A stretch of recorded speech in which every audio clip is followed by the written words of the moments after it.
Chosen one, lock your focus on my voice right now. That heavy pressure in your chest, the one telling you that you have messed up God's plan, silence it. The enemy is screaming at you today for one reason, and one reason only. He knows what happens tomorrow. It all ends tomorrow.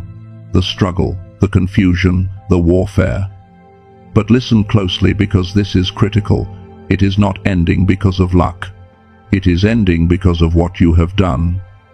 Think back to that moment this week when you wanted to scream, when you wanted to give up, but you stayed silent instead.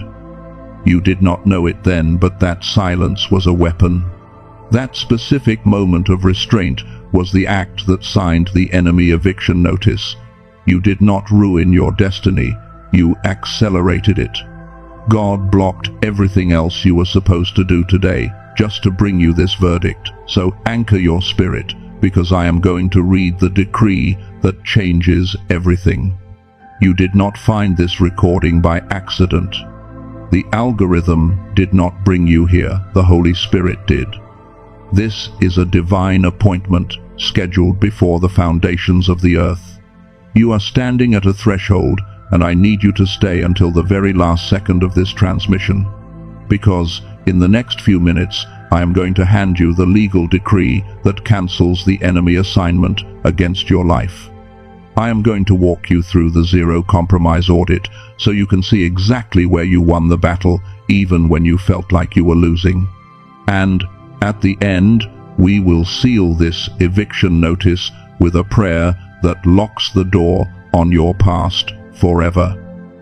Do not click away. Your future self is begging you to listen, because if you leave now, you might accidentally reopen a door that God has already shut. Let us talk about where you are right now. I know the atmosphere has felt strange for the last 72 hours. It is not just quiet, it is heavy. It feels like the air before a thunderstorm.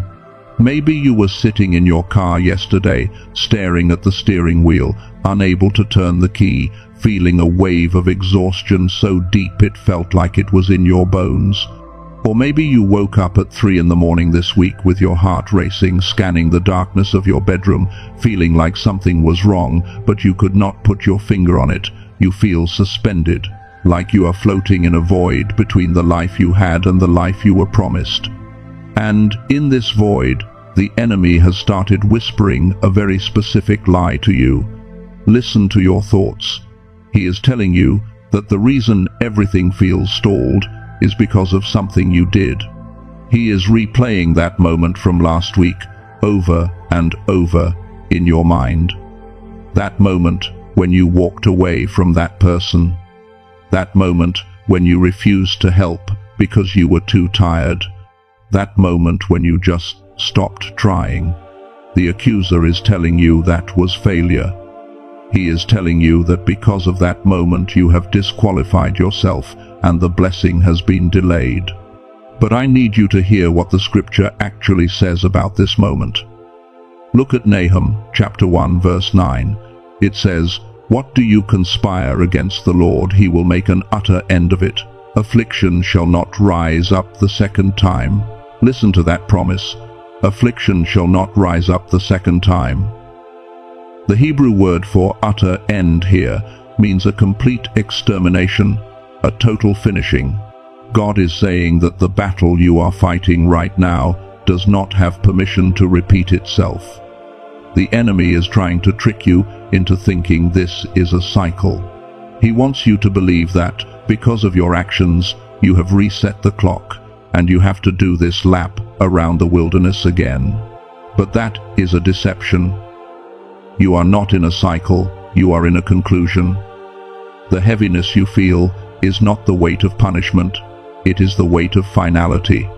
It is the tension of a cord being pulled to its breaking point right before it snaps. You think that moment when you walked away was weakness. You think your silence was defeat. You think your refusal to engage was apathy. But let me reframe your reality right now. That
That is why the atmosphere is shifting. You pass the test not by conquering a city, but by refusing to surrender your peace.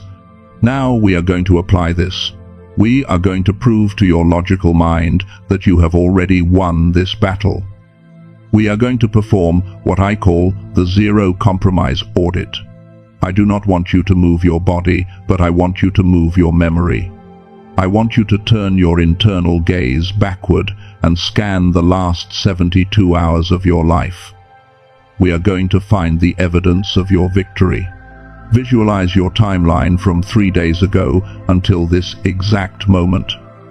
I want you to pinpoint the exact moment when the pressure was the highest. Maybe it was a text message you received. Maybe it was a sudden bill. Maybe it was a wave of depression. Find that moment in your mind. See it clearly. Now, look at what you almost did. You almost sent that angry reply, didn't you? You almost called that person you know you should not call.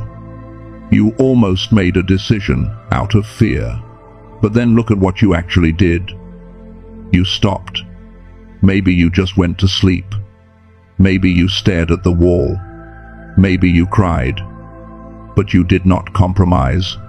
You did not sign the agreement with the enemy. In that gap between the urge to react and the choice to stand still lies your victory. That gap is the holy refusal. I want you to mentally take a red stamp in your mind right now. Visualize it. This stamp says void. In your imagination, I want you to bring up the contract. The enemy tried to get you to sign this week the contract of fear, the contract of striving, the contract of returning to your past. See that contract clearly. Now, take that red stamp and in your mind, slam it down on that paper, void. Because you did not react, the contract is null and void. You kept your compromise at zero, and because of that, the enemy has no legal right to touch your next season. You might be thinking that this sounds too simple. You might be thinking that simply not reacting cannot possibly be the key to a massive breakthrough. You might be thinking that you need to do something more active to earn this ending. I understand that doubt. It is human to want to earn your freedom, but you need to see what this looks like in the real world when the stakes are life and death, because theory is nice, but you need evidence. Let me tell you about a man who applied this exact protocol of holy refusal when he had nothing left but $12 and a mountain of debt. And let me show you exactly what happened to his reality. Just 72 hours after he refused to sign the enemy contract, this man was sitting in the parking lot of a grocery store, staring at his banking app on a phone with a cracked screen. He had exactly $12.43 to his name. He had bills due that night. And right at that moment of desperation, his phone buzzed. It was a message from an old business associate offering him a quick job. It was fast money. It was enough money to clear his immediate debt. But there was a catch. The job required him to bend the truth. It required him to cut a corner ethically. It was a gray area. In that moment, his thumb hovered over the reply button. He could feel the sweat on his palms gripping the steering wheel. His logical mind was screaming at him to take it. His survival instinct was yelling that he had no choice, but his spirit felt a check, a heavy knot in his stomach. He knew this was the enemy offering him a counterfeit solution to a God-given problem. So he did the unthinkable. He locked his phone. He did not type a polite refusal. He did not negotiate. He simply deleted the message, threw the phone onto the passenger seat, and sat there in the silence. He drove home with $12. He went to bed hungry. He felt like a failure. But in the spirit realm, alarms were ringing because he had just passed the Daniel test. We need to understand the legal precedent.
I need to perform a surgery on your soul right now because there is a secret fear living inside you that you have not told anyone about.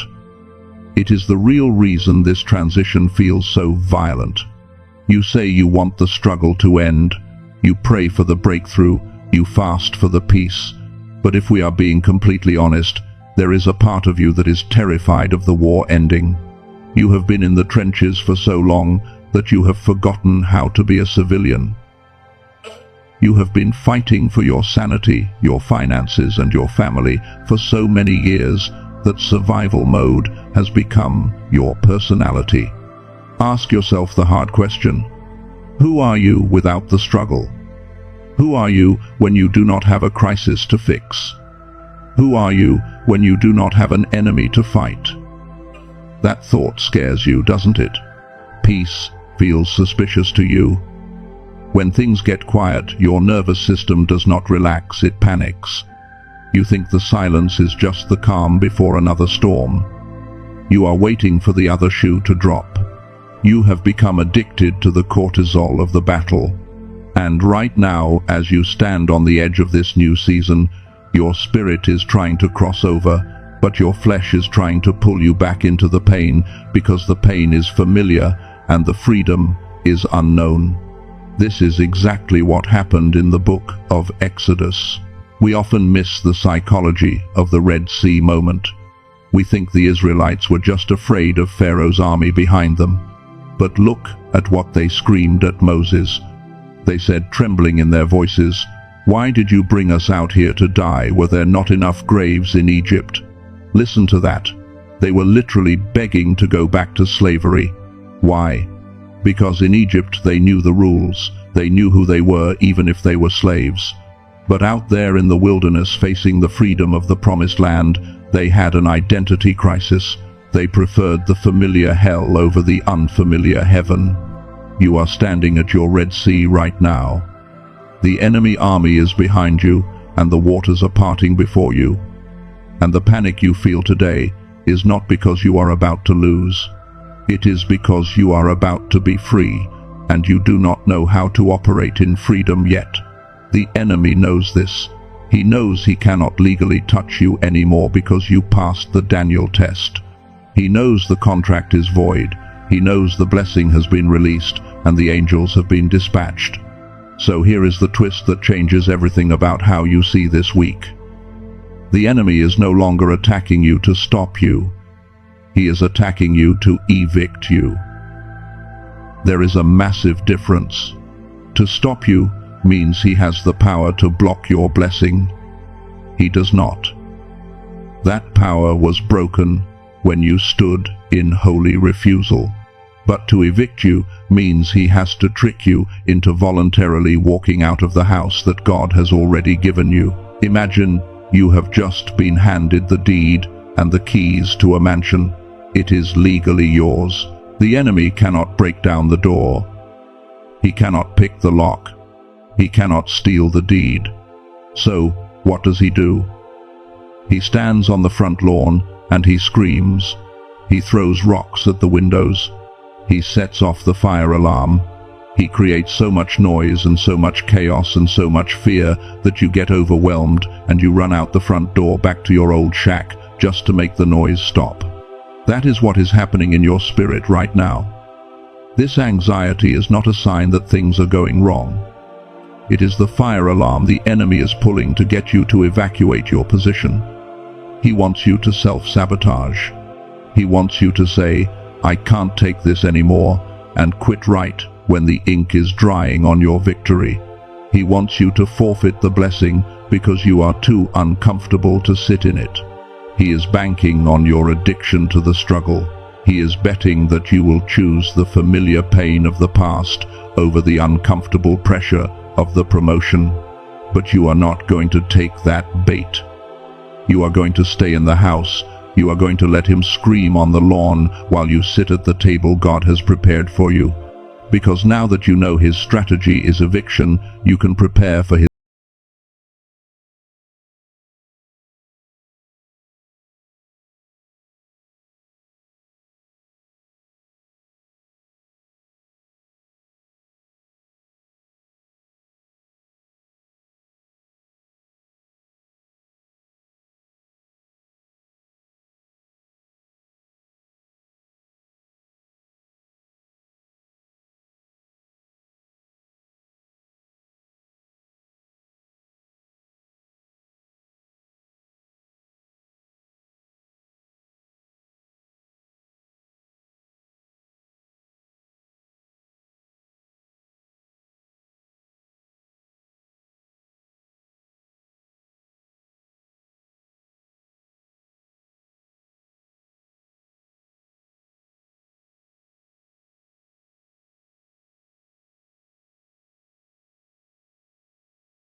somatic interference. The enemy is attacking your vessel because he cannot touch your spirit. He wants you to lie down in defeat. He wants you to say, "I am too tired to handle the blessing."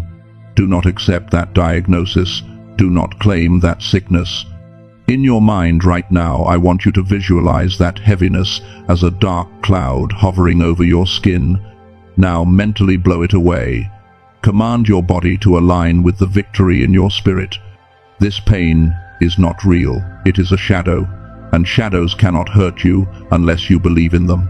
The third gasp is the financial scare. This is the most common trap, and it catches so many chosen ones off guard. Right before a massive financial release, a sudden, unexpected expense will show up. Your car breaks down. A forgotten bill arrives in the mail. A fee hits your bank account that you did not expect. The timing is always precise. It happens exactly when you decide to trust God with your finances. Why? Because the enemy wants to induce a poverty mindset. He wants you to panic. He wants you to clench your hands in fear of lack right before God pours abundance into them. And if you clench your hands in fear, you cannot receive the overflow. See this bill for what it is. It is a distraction. It is a bluff. Do not let your heart rate spike. Look at that expense and mentally label it as paid. It is just the enemy trying to tax a blessing he cannot stop. These first three traps are external. They are annoying, but they are easy to spot once you know the playbook. They are just noise. But the next four traps are much more dangerous because they are internal. They do not attack your wallet or your phone. They attack your subconscious mind. They hit you when you are asleep and defenseless. Specifically, the fourth trap is something that happened to you last night, and you probably dismissed it as just a bad dream, but it was actually a spiritual invasion designed to plant a seed of doubt in your spirit before you woke up. The fourth gasp is the dream attack. This happened to many of you last night. You went to bed feeling hopeful, but you had vivid, chaotic dreams. Maybe you dreamt you were lost in a maze, or you were back in a house you lived in 10 years ago, or you were being chased by something you could not see. You woke up feeling drained instead of rested. You woke up with a heavy cloud of confusion hovering over your mind. This is strategic. The enemy knows he cannot get to you when you are awake and guarding your thoughts, so he tries to invade your subconscious while you sleep. He wants to plant a seed of fear before your feet even hit the floor. Do not analyze these dreams. Do not Google their meaning. They are spiritual spam. In your mind right now, I want you to visualize a delete button. See those confusing images from last night and mentally press delete. They have no authority over your day. The fifth gasp is the isolation pressure. In the next few hours, you are going to feel intensely lonely.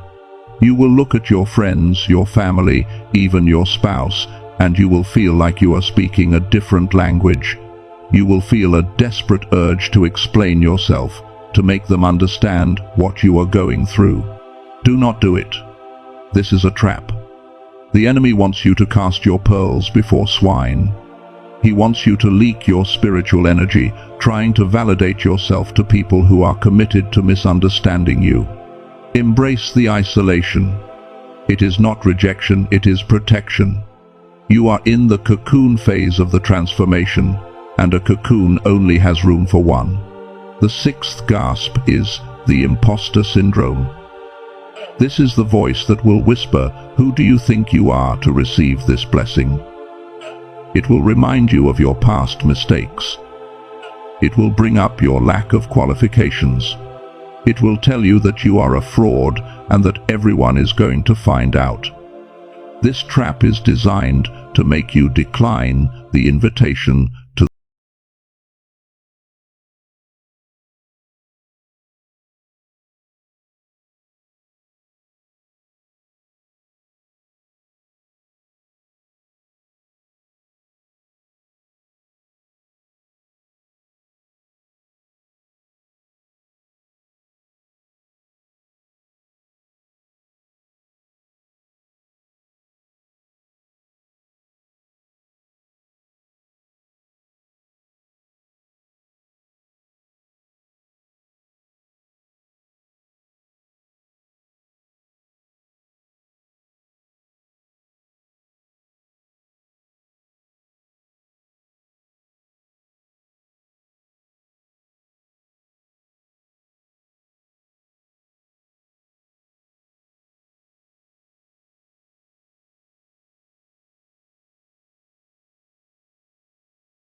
You need to sow a seed of faith to bridge the gap between where you are and where you are going.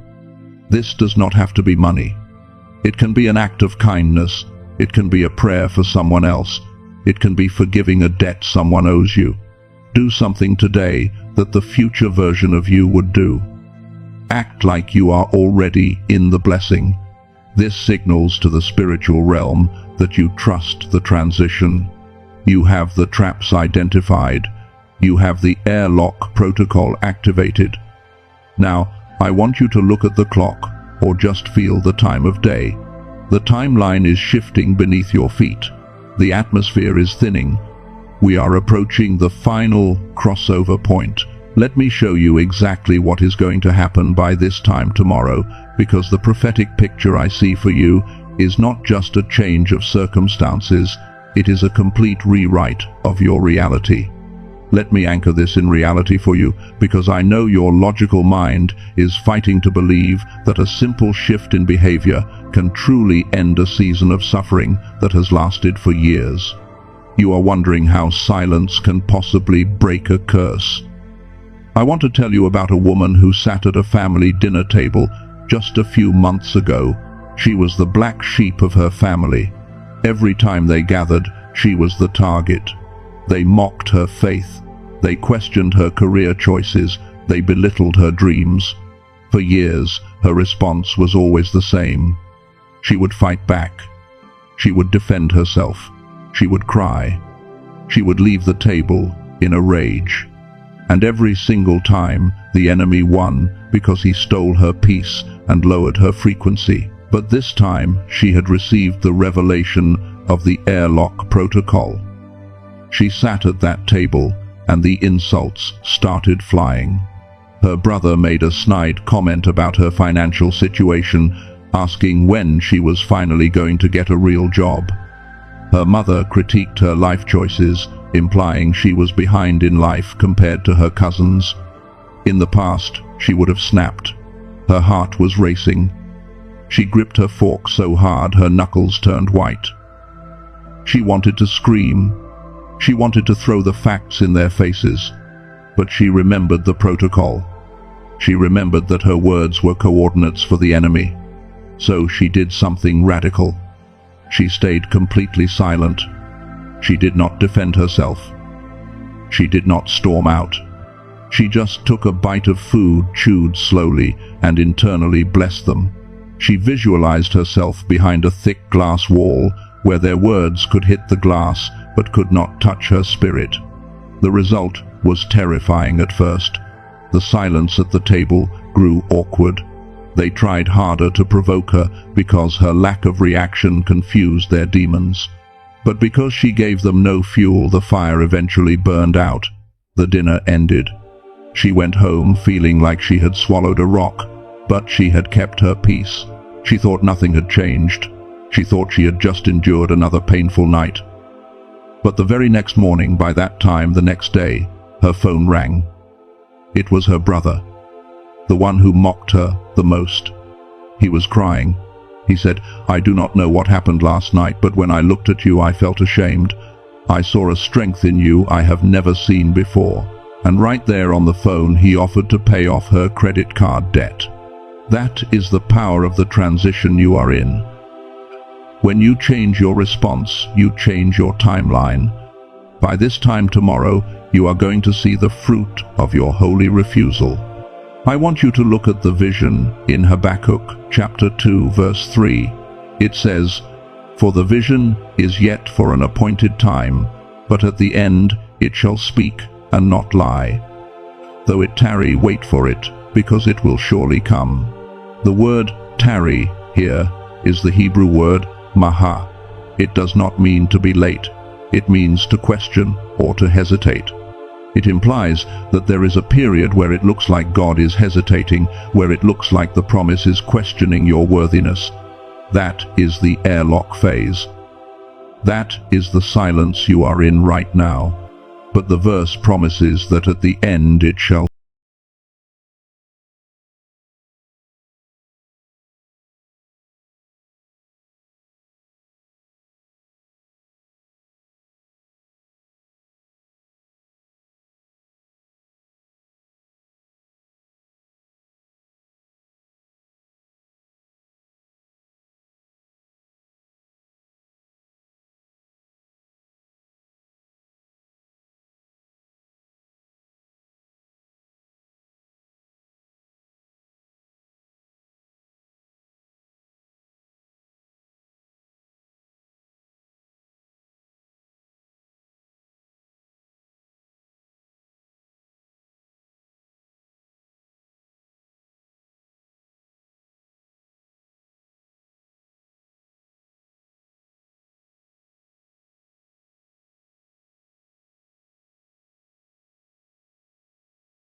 room you are standing in right now. In the natural, it looks the same. You see the same walls, you see the same furniture. But in the spirit, the roof has been peeled back. There is a pillar of fire connecting where you stand straight to the throne room. You are no longer in your bedroom.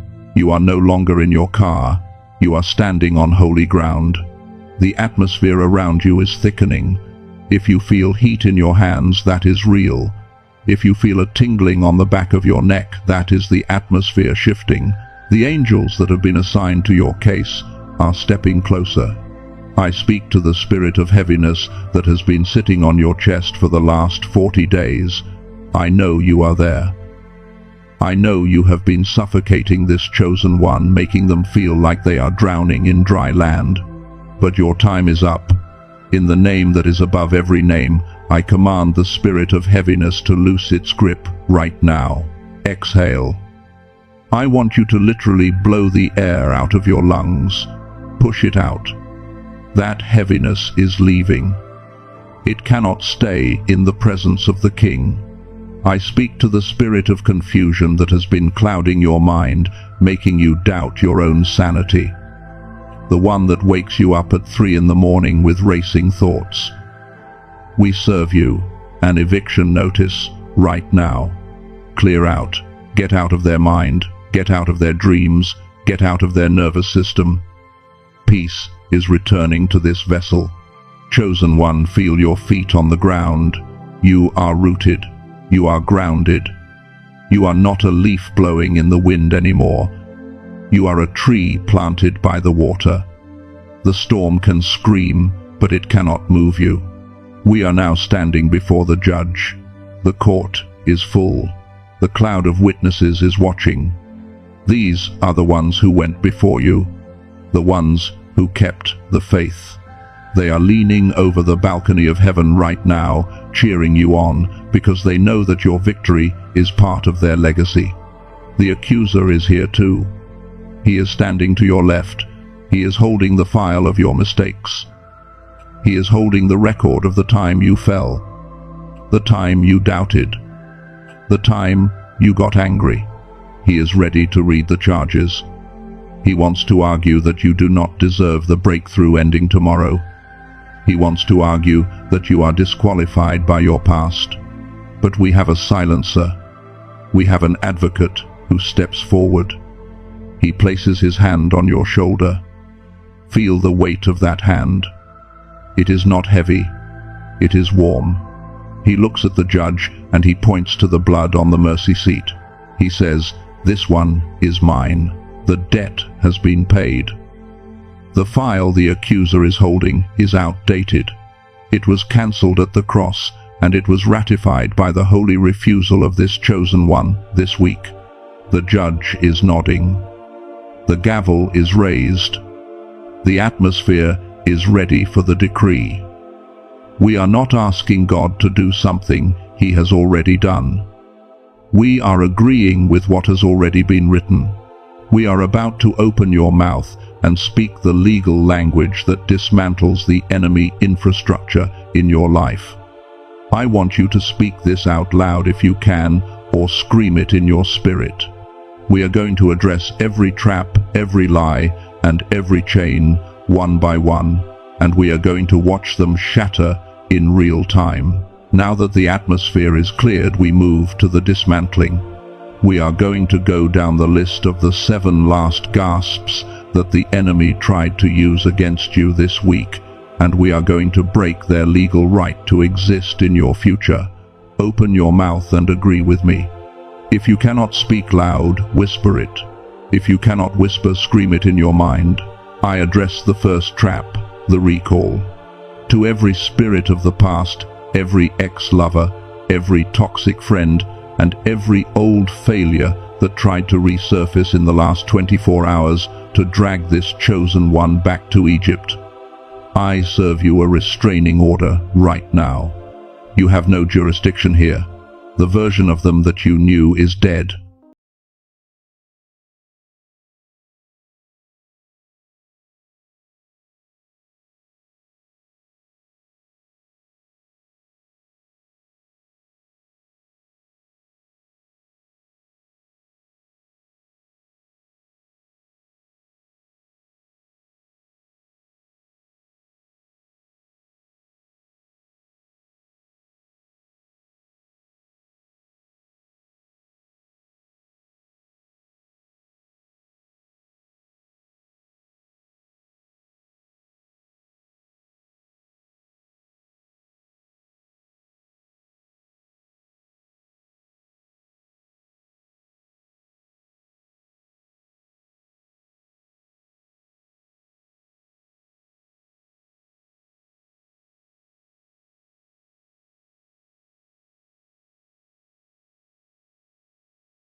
breadcrumbs, we refuse the counterfeit.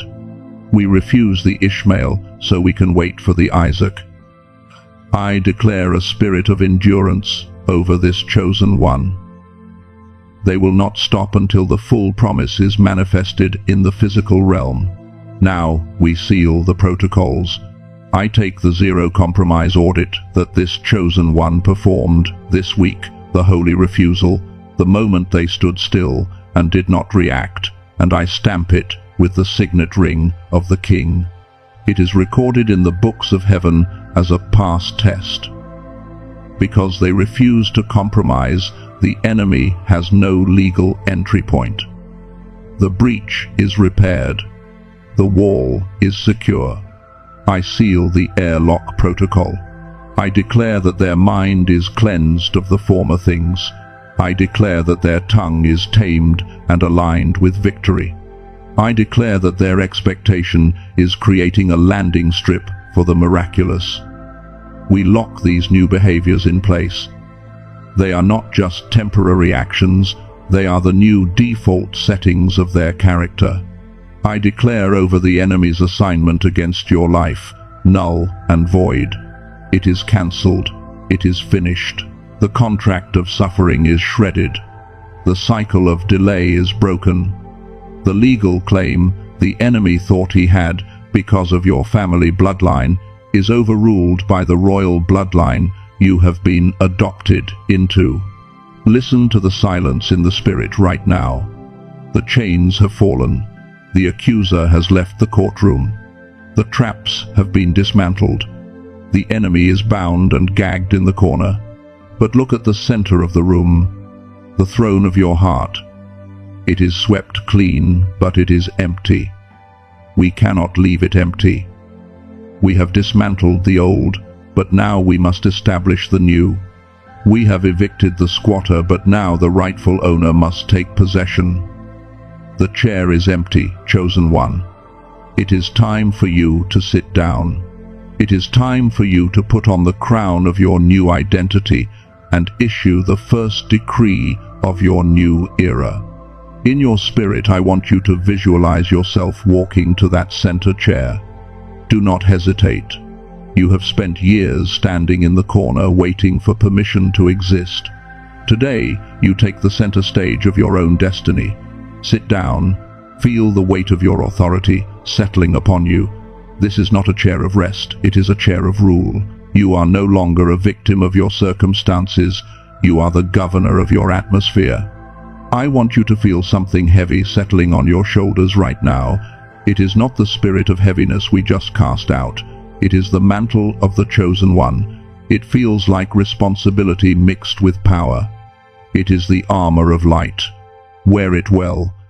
It was custom made for you in the fires of your affliction. Now, from this seated position of authority, I am going to prophesy your timeline. I am going to speak into your immediate future because faith needs a target. Receive these words not as wishes, but as coordinates for your reality. I decree over your next 24 hours that you will experience a supernatural silence. The chatter in your mind will stop. The anxiety in your chest will vanish.